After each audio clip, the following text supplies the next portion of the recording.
Gootichi waraanni bilisummaa Oromoo shaggar keessa socho'u funyaan Finfinnee jalatti injifannoo addaa galmeessuun beekame. Mootummaan PP waraana bilisummaa Oromoo baatii tokko keessatti balleessuuf waadaa galee hojiitti seenuu isaa yeroo ibsaa jirutti gootichi onnee sibiilaa waraanni bilisummaa Oromoo ammoo qaamota nageenyaa PP fayyaatti qabuun miidiyaa tasbaasee salphisaa jira. Abdii fi wanteen sabaa gootichi waraanni bilisummaa Oromoo zoonii kibbaa keessa socho'us injifannoo cululuqaa galmeessuun isaa beekamee jira. Bal'ina odeessaalee kanneen guutuusaa qabannee jirra. Hanga xumuraatti nu faana tura. Weellisaan beekamaa Caalaa Bultumee Faannoo Amaaraan miilarra rukutamee yaalarra jiraachuu odeessi nu qaqqabee ni addeessa. Faannoo Amaaraa inni waliin adda waraanaatti duuletu bakka lolli hin jirretti utuu nagaa jiranii rasaasa itti dhukaasuun miilarra rukutan jira. Odeessi icciitiin nu qaqqabee. Caalaan Bultumee amma maalirra jira kan jedhuuf bal'ina isaa qindeeffanneeti jirra. Paartiin gameessi Oromoo Kaafaawun marii biyyaalessaa kan mootummaan Abiy shiraan dabaalee qopheessaa jiru irratti akka hin hirmaanne hoogganaan paartichaa Piroofeesar Mararaa Guddinaa beeksisan. Wixineen seeraa AC3199 Itoophiyaa irratti dhiyaate Koree Seenetii Ameerikaan raggaasifamuun isaas beekame. Ashama harka fuune kabajamtoota hordoftoota keenya. Odeeffannoolee wayitaawaa bitootessa 31 2022 kan guyyaa har'aa qabannee walitti deebineeti jirra. Hanga xumura odeeffannoo keenyaatti nu faana turaa jecha kanneen chaanala YouTube keenyaa faana taatan subscribe gochuun maatii chaanala keenyaa ta'a. Odeeffannooleen wayitaawaa biyya keenya saffisaan akka isin qaqqabuuf qophii keenya like gochuun akkasumas share gochuun hiriyoota keessaniif qooduun nu faana tura. Qophii keenya irratti yaada qabdan ammoo komentii keessatti barreessuun nuuf qooda. Odeeffannoo keenya guyyaa har'aa waliin turtii gaarii.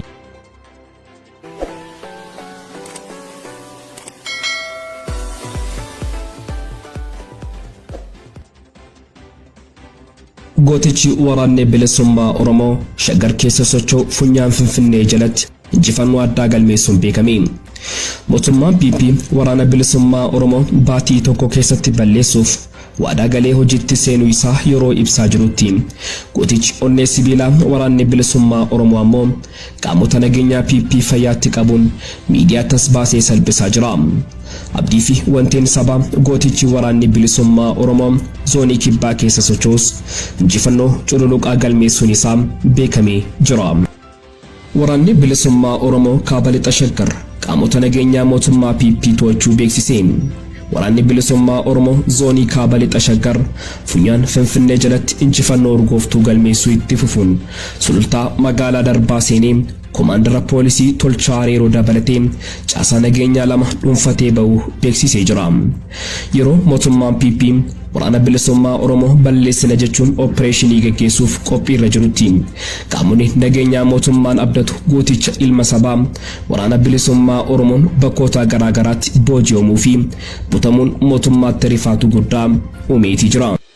Abdii fi wanteen uummata Oromoo waraanni bilisummaa Oromoo zoonii kibbaa Koonyaa Gujii baa keessa socho'u Cibraan Odaa Doolaa fi Cibraan Soddon Booroo waliin ta'uun aanaa Gooroo Doolaa magaalaa Arqalloo fi Nageellee gidduutti iddoo addaa Kilwee jedhamutti waraana PP kan godinaa fi aanaa Gooroo Doolaarraa walguuree dhufee irratti tarkaanfii cimaa ganama sa'aatii 2 irratti jalqabee hanga sa'aatii 7 walakkaatti gaggeesseen loltuu PP 18 battalatti yoo ajjeesuun 24 ol ammoo madeessuun gargar facaaseeti jira. Gama biraatiin guyyaa makana Cibraan Odaa Doolaa aanaa Waadaraa ganda Daraaraa fi Guduubaa gidduutti tarkaanfii cimtuu waraana PP irratti fudhateen loltuu PP 5 battalatti ajjeesuun 7 madeessee ari'uudhaan bakka isiin irraa dhuftetti galchee jiraachuu gootichi waraanni bilisummaa Oromoo beeksisee jira. Weellisaan beekamaa Caalaa Bultumee Faannoo Amaaraan miilarra rukutamee yaalarra jiraachuu odeessi nu qaqqabee ni addeessa. Faannoo Amaaraa inni waliin adda waraanaatti duuletu bakka lolli hin jirretti utuu nagaa jiranii rasaasa itti dhukaasuun miilarra rukutan jira. Odeessi icciitiin nu qaqqabee. Weellisaa Caalaa Bultumee kan yeroo waraanni TDF fi mootummaa Bilxiginnaa jidduutti gaggeeffamaa ture gara adda waraanaatti deeggarsa waraanaa mootummaa Bilxiginnaaf taasisuuf jecha duule Faannoo Amaaraan miilarra rukutamee yaalamaa jiraachuu maddeen irraa odeeffanne. Akka maddeen jedhanitti caalaa bultumee faannoo amaaraa kan inni waliin adda waraanaatti duuletu bakka lolliin jirretti utuu nagaa jiranii rasaasa itti dhukaasuun miilarra rukutan jedhu.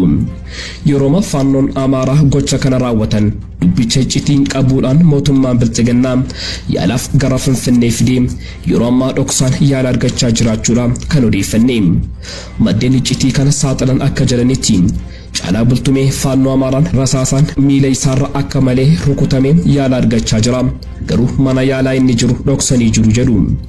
Weellisaan caalaa bultumee gama aartii fi waraanaan qabsoo Oromoo keessatti nama shoora leencaa taphataa ture yoo ta'u yeroo ammaa garuu bilisoomneerra jechuun mootummaa bilxiginnaa waliin dhaabbateetii jira. Paartiin gameessii Oromoo kaafaa'uun marii biyyaalessaa kan mootummaan Abiy shiraan dabaalee qopheessaa jiru irratti akka hin hirmaanne hoogganaan paartichaa Piroofeesar Mararaa Guddinaa beeksisan.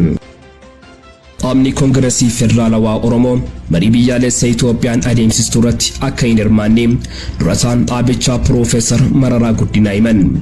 Piroofeesarichi hirmaachuu dhiisuu isaaniif sababa kan jedhan immoo mariin biyyaalessaa akkanaa qaama walabateen geggeeffama malee mootummaan yookaan paartiin biyya bulchu ofiin garee uummatee ta'uu hin qabu, gareen hunduu irratti walii galuu qabu jedhan. Mootummaan mariin biyyaalessaa kun Komishinii Paarlaamaadhaan hundaa'ee fi dhiibbaarraa walabateen akka geggeeffamaa jiru hima.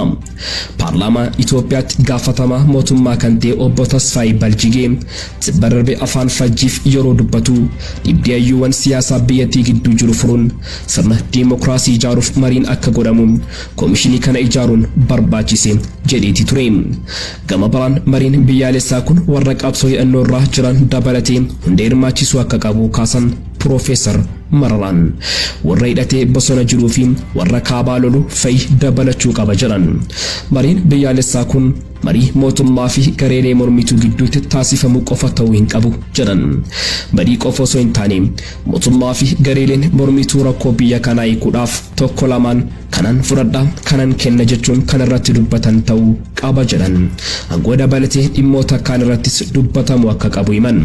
Abiy Ahmad mariin biyyoolessaa aangoo qooddachuu akka hin dabalannee fi waggoota 5 taananiif biyya kan bulchu paartii isaa ta'uu ifatti dubbateeti ture. Kanaanis gochi isaa shira ta'uun ifoomseera. Piroofeesar Mararaan filannoon biyya kana bilisaan gatiin geggeeffamneef irra haa deebi'amu, dareen siyaasaa bal'atu gaaffiiwwan jedhan ammallee akka dhaabaatti qabatanii akka jiran himan. Kana malees mootummaan waloo waggaa 5 booda osoo hin taane amma akka dhaabbatu barbaanna jechuun fedhii dhaaba isaanii kaafaa'u ibsaniiti jiru. Mariin biyyoolessaa qaamota kan walirraa fagoo fi waldidaa turan walitti fidee biyyi kun akkamiin nagaa argatti, diimokiraasii fi guddinatti deemti kan jedhu mari'achuu qaba jedhan. Qaamotii siyaasaa biyyattii yoo aangoo qooddatan rakkoon biyyattii ni furama jechuun gaaffii isaaniif dhiyaateef nagaa sirna diimokiraasii ijaaruu fi guddina biyyaafis qaamoti kunneen walii galteedhaan raawwachuu qabu jechuun ibsu. Seenaa biyya kanaa keessatti filannoon haqaa fi dhugaa uummataa fi sabni ebaluu bakka naa haabuu jedhee raawwateen turre jedhan. Rakkoon siyaasa biyya kanaa filannaa haqaa gaggeessuu dhabuurraan akka maddus dubbatu. Warreen silaa filannoo mo'achuu danda'an isa kaan mana hidhaatti, isa kaan qeetti, kaan ammoo bosonatti galchanii sabni nu filate inni jedhan tapha hin taanedha. Rakkoon biyya kanaas achirraa burqaa jechuun himaniiti jiru. Wixineen seeraa S3199 Itoophiyaa irratti dhiyaate koree seenetii Ameerikaan raggaasifamuun dhaga'ame. Wixineen seeraa S3199 Itoophiyaatti nagaa fi diimokiraasii jajjabeessuuf jedhamuun dhiyaate. Wiixata koree walitti dhufeenya alaa seenetii Ameerikaatiin fudhatama argachuun gara sadarkaa itti aanutti dabarfame. Wixineen seeraa S3199 Ethiopia Peace and Democracy Promotion Act jedhamuun dhiyaate kun namoota dhuunfaa Itoophiyaa fi Eertiraa irraa waraana keessatti hirmaatan irratti dhorkaa cimaa kaa'uuf kan qophaa'e ta'uu ibsi walitti dhufeenya alaa Ameerikaa baasee ni mul'isa. Ibsichi akka jedhetti waraanni Itoophiyaa keessaa erga seera kana hojiirra oolchuuf dhiyeessine kaasee jijjiirameera, garuu ammoo dhimmi guddaa akkuma jirutti jira. Seerri kunis qaamolee waraanicha keessatti badii lammiiwwanii fi rakkoolee namoomaa hedduu raawwatan hunda itti gaafatamoo taasisuuf ni gargaara jedhe. Itti dabaluunis seerichi kan ga'e odeeffannoo sobaa fi ga'e qaamolee alaa waraana Itoophiyaa keessatti ba'uun akka waraanichi hin dhaabbannee fi miidhaan isaa itti fufuuf gumaachan irratti kan xiyyeeffatudha jedheera ibsichi. Wixineen seeraa seenatara New Jersey kan ta'an Robert Menendezin baruma kana onkoloolessa keessa seenetiif dhiyaate kunis amma koree walitti dhufeenya alaa seenetii biyyattiitti dhiyaachuun akka fudhatama argateen booda gara adeemsa itti aanutti dabarfame. Ibsa koreen kun baaseenis dhukaasa dhaabuun namooma mootummaa Itoophiyaatiin dhiyeenya labsamee ture mallattoo gaarii ture haa ta'u malee karaan deeggarsi namoomaa galuun fooyya'insa hin agarsiifne. Akkasumas qaamoleen waraana keessatti hirmaataa jiran dhukaasa dhaabuu hin mallatteessine yookiin mari'achuuf waliigaltee hin taasifne. Kanaafuu daandiin nageenyaa biyyaalessa Itoophiyaa dheeraadha kan jedhe ibsichi. Seerri kunis koongireesiin dhimma itti gaafatamummaa fi waraana dhaabuu irratti ammallee cimsee hordofaa jiraachuu ergaa kan dabarsudha jedhe. Wixineen seeraa kun itti aansee yoo seenetii biyyattii guutuun mirkanaa'e akkasumas mana maree bakka buutota uummataatiinis raggaasifame pirezidaantii biyyattiin mallattaa'uun seera ta'ee hojiirra oolfama. Kanaan dura wixineen seeraa HR 66 jedhamuu fi Itoophiyaa fi Eertiraa laallatu mana maree Ameerikaatiin dhiyaatee kan ture ta'uu ni yaadatama. Wixineen seeraa kunis namoota dhuunfaa Itoophiyaa Eertiraa fi waraanicha keessatti badii raawwataniif itti gaafatamoodha jedhaman irraa kan dhorkaa ka'udha. Wixineewwan seeraa mootummaan Itoophiyaa cimsee mormu kunneenis pirezidaantii biyyattii Joe Biden kan raggaasifame yoo ta'e Ameerikaan dhimmoota nageenyaa, faayinaansii fi immigireeshinii Itoophiyaa irraa dhorkaa keessi. Wixineen seeraa HR 66 jedhamu kunis baatiin dura mana maree bakka bu'oota uummata Ameerikaaf dhiyaachuun gara mana maree dhimmoota tajaajiloota alaa, haqaa, faayinaansii fi tajaajilaawwan humna waraanaatti ergamuunsaa ni yaadatama. Senator Bob Menendez gama isaaniitiin har'a wixinee seeraa kana raggaasisuun ajjechaawwan seeraan alaa, miidhaawwan quunnamtii saalaa jumlaa, humnaan namoota bakka jireenyaatii buqqisuu fi danqaawwan deeggarsa namoomaa namoota nagaa ija uummataatti fiduu qofa osoo hin taane badiiwwan kunneen akka dhaabbataniif tarkaanfii olaanaa fudhannee jechuu isaanii ibsi kun himeetii jira. Durataan koree walitti dhufeenya alaa seenatii Chris Coons gama isaaniitiin kana dura erga bakka pirezidaantiin Biden bu'uun gara Itoophiyaatti imaluun muummicha ministeera Itoophiyaa Abiy Ahmed waliin mari'atanii booda seera dippiloomaasii USA fi deeggarsa namoomaa kaaba Itoophiyaatiif taasifamu ni fooyyessa jedhan kana ifa taasisu himu ibsichi kaaseera.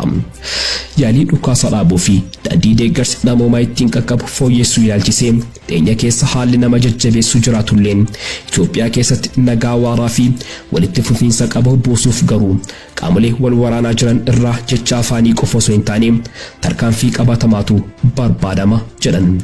Seerri nageenyaa fi tasgabbii Itoophiyaa 2022 kunis yaaliiwwan gama kanaan taasifamaniif gahee barbaachisaa baas jedhan Senator Coons.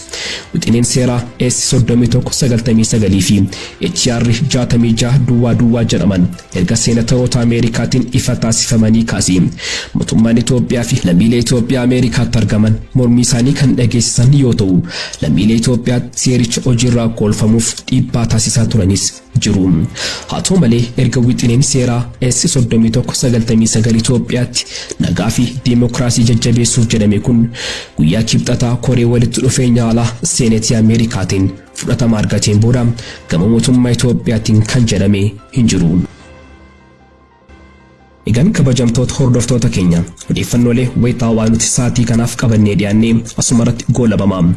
Kanneen chaanala YouTube keenyaa faaraa taatan subscribe gochuun maatii chaanala keenyaa ta'aa. Odeeffannooleen wayitaawaa biyya keenyaa saffisaan akka isin qaqqabuuf qophii keenya like gochuun akkasumas share gochuun hiriyoota keessaniif qooduun nu faana tura. Hanga xumura odeeffannoo keenyaatti waan nu faana turtaniif galatooma.